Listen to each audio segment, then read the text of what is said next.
இன்னைக்கு கல்யாண வீடுகளில் சாப்பிட்டு ரொம்ப இன்ஸ்பயர் ஆகிட்டு நாங்கள் தயாரிக்கிற இனிப்பு பழ பச்சடியா வீடியோவை தான் நீங்கள் பார்த்துட்டு இருக்கீங்க. ஸோ இது வந்து எல்லாருக்குமே ஒரு யூனிவர்சல் ஃபேவரட், இந்த பழப்பச்சடி, கல்யாண பழப்பச்சடி அப்படிங்கிறது. நல்ல 3 பழுத்த பெரிய தக்காளிகளை எடுத்து அதை கொஞ்சம் தண்ணியில் போட்டு கொதிக்க வச்சு அந்த தக்காளியை அப்படியே அந்த தண்ணியோடையே ஒரு உலோக வடிகட்டியில் போட்டு அந்த தண்ணி இன்னொரு பாத்திரத்தில் வடிகிற மாதிரி வடிகட்டி அது ஆறின உடனே அந்த தக்காளியோட தோலிகளை எடுத்து வச்சுருக்கேன். இதுக்கு நல்ல இந்த பழுத்ததான தக்காளிகள் தான் ரொம்ப டேஸ்டியாக இருக்குது எங்களோட எக்ஸ்பீரியன்ஸில். ஸோ இந்த தோலி எடுத்ததான இந்த தக்காளிகளை ஒரு மிக்சி கண்டெய்னரில் போட்டு நம்ம வடிகட்டி வச்சதான அந்த தண்ணியிலையே கொஞ்சம் சேர்த்து அப்படியே மைய வந்து ஒரு பியூரியாக நம்ம அரைச்சிடலாம். ஸோ இப்போ நம்ம பியூரியாக அரைச்சாச்சு. இந்த பியூரியை திருப்பியும் உலோக வடிகட்டியில் போட்டு நல்லா வடிகட்டிடலாம். அந்த விதையும் அப்படியே நம்ம வடிகட்டின மாதிரி இருக்கும்.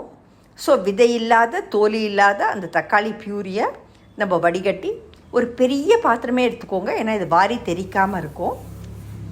மீடியம் ஒரு லோ மீடியம் ஃப்ளேம்லேயே அடுப்பை வச்சு இது நல்ல கெட்டியாக பச்சை வாசனை போக கொதிக்கிற வரைக்கும் தக்காளியை அப்படியே கலரி விட்டு கொதிக்க விடலாம். இந்த 3 பெரிய பழுத்த தக்காளிகளுக்கு நான் வந்து ஒரு 5 டீஸ்பூன் சர்க்கரை சேர்த்தேன். அது பர்ஃபெக்ட் ஸ்வீட்னஸோடு இருந்தது. எனக்கு பழத்துக்கே ஒரு இனிப்பு இருக்கும். ஸோ இந்த 5 டீஸ்பூன் சர்க்கரையே இதுக்கு போதுமானது அப்படின்னு எங்களுக்கு தோணுச்சு.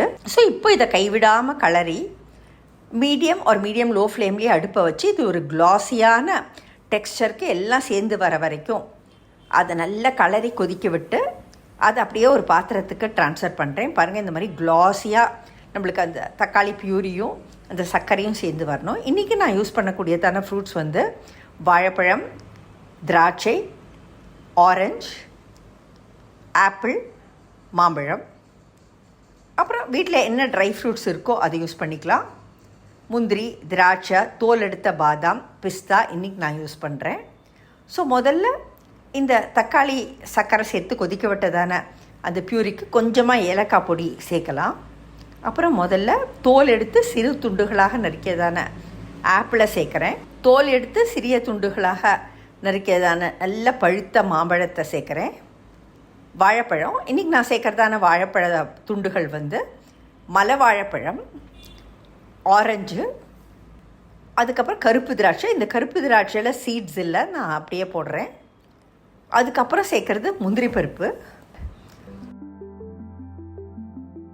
தோல் எடுத்ததான பாதாம், கொதிக்கிற தண்ணியில் போட்டு தோல் எடுத்ததான பாதாம் துண்டுகள், காய்ந்த திராட்சை, பிஸ்தா பருப்புகள், ஜஸ்ட்டு லேசாக உடச்சதான பிஸ்தா பருப்புகள்.